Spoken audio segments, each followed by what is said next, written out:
Numbers 32. The Reubenites and Gadites, who had very large herds and flocks, saw that the lands of Jazer and Gilead were suitable for livestock.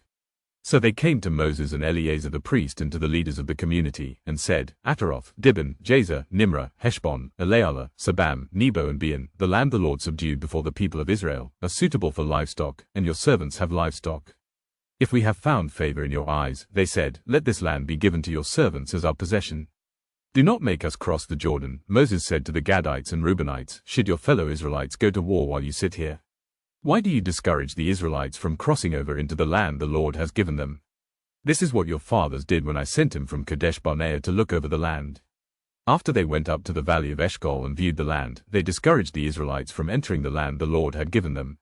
The Lord's anger was aroused that day, and he swore this oath, because they have not followed me wholeheartedly. Not one of those who were 20 years old or more when they came up out of Egypt will see the land I promised on oath to Abraham, Isaac and Jacob, not one except Caleb son of Jephunneh the Kenizzite and Joshua son of Nun, for they followed the Lord wholeheartedly.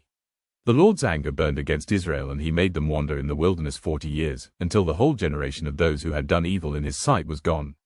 And here you are, a brood of sinners, standing in the place of your fathers and making the Lord even more angry with Israel. If you turn away from following him, he will again leave all this people in the wilderness, and you will be the cause of the destruction. Then they came up to him and said, we would like to build pens here for our livestock and cities for our women and children.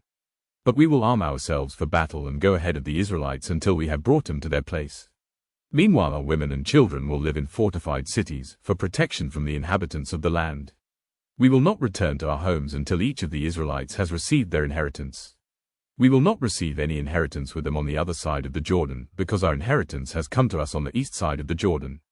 Then Moses said to them, if you will do this, if you will arm yourselves before the Lord for battle, and if all of you who are armed cross over the Jordan before the Lord until he has driven his enemies out before him, then when the land is subdued before the Lord, you may return and be free from your obligation to the Lord and to Israel. And this land will be your possession before the Lord. But if you fail to do this, you will be sinning against the Lord, and you may be sure that your sin will find you out. Build cities for your women and children, and pens for your flocks, but do what you have promised. The Gadites and Reubenites said to Moses, we your servants will do as our Lord commands. Our children and wives, our flocks and herds will remain here in the cities of Gilead.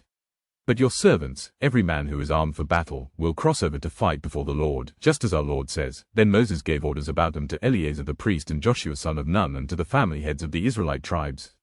He said to them, if the Gadites and Reubenites, every man armed for battle, cross over the Jordan with you before the Lord, then when the land is subdued before you, you must give them the land of Gilead as their possession. But if they do not cross over with you armed, they must accept their possession with you in Canaan. The Gadites and Reubenites answered, your servants will do what the Lord has said.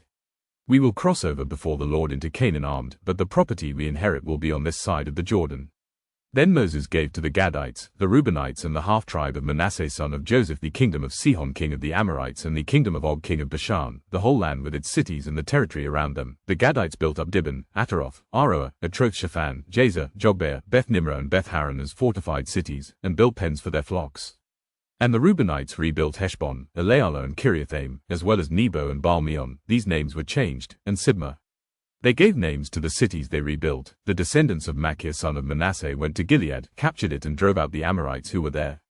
So Moses gave Gilead to the Machirites, the descendants of Manasseh, and they settled there. Jair, a descendant of Manasseh, captured their settlements and called them Havoth-Jair, and Nobah captured Kenath and its surrounding settlements and called it Nobah after himself.